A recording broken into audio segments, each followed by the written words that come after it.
Assalamu alaikum jama'a masu karonmu da sauraronmu, barkanmu da arzikin sake da saduwa a cikin wannan cibiya ta ilimin econometrics a cikin harshen Hausa.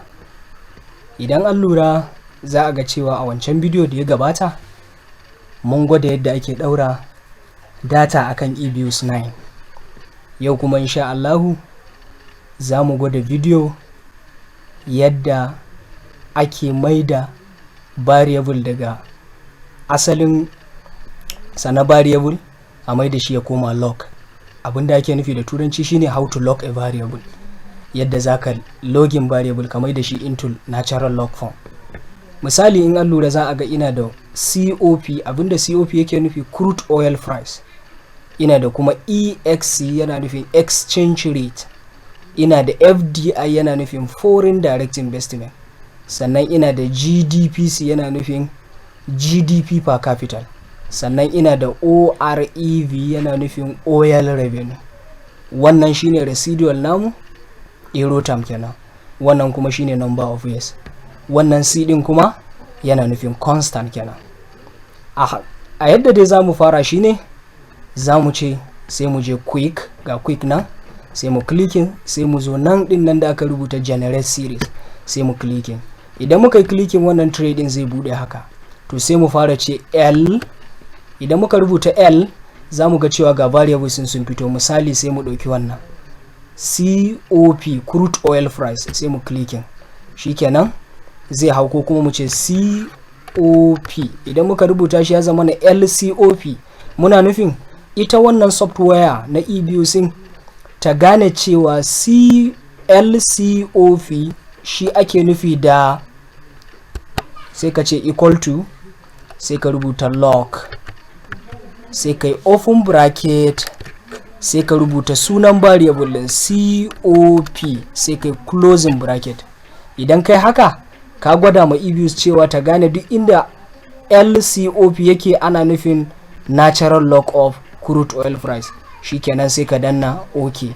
Za a ga cewa gashi nan anan ya fito, ga natural log form in an bude haka zai fito gashi nan tun daga shekara na farko 1982 har zuwa shekara na ƙarshe wanda yake gwada 2018 gashi nan zamu gani.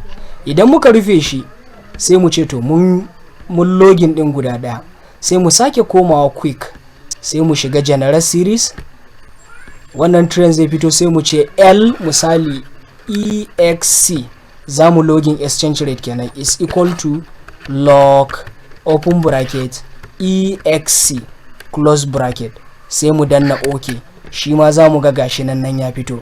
Sai mu sake komawa quick generate series, sai mu ce LFDI, za mu login FDI foreign direct investment kenan, is equal to log open bracket FDI close bracket. Muka danna enter, shi ma za mu ga gashi nan ya fito. Sai mu sake komawa cikin quick, sai mu yi generate series, sai mu ce LGDPC equal to log open bracket GDPC, sai mu yi close bracket, sai mu danna enter. Shikenan idan mun danna za mu ga cewa shi ma gashi nan ya fito, ya koma natural log. Sai mu yi na ƙarshe wanda yake oil revenue, sai mu ce LOREV is equal to log open bracket OREV close bracket. Mun danna enter, shi ma za mu ga gashi na ya fito. So jama'a masu sauraron mu da kuma kallo, za ku ga cewa ga data ɗinmu nan a cikin level form din shi, sannan kuma bayan mun transforming ɗinsu daga level form mun mai da su sun dawo natural log. za ku ga suna ɗauke da L, kowannen su yana ɗauke da L. Misali LCOP log of natural log of crude oil price, LEXC yana nufin natural log of exchange rate, LFDI yana nufin natural log of foreign direct investment, sannan LGDP yana nufin natural log of gross domestic product per capital, sannan kuma LOREV yana nufin natural log of oil revenue. So wannan shine yadda zaka mai da data daga level form ya koma natural log form. Jama'a kada a manta sai a yi subscribing kuma a yi liking. Mun gode, sai in mun haɗu a wani bidiyo na gaba.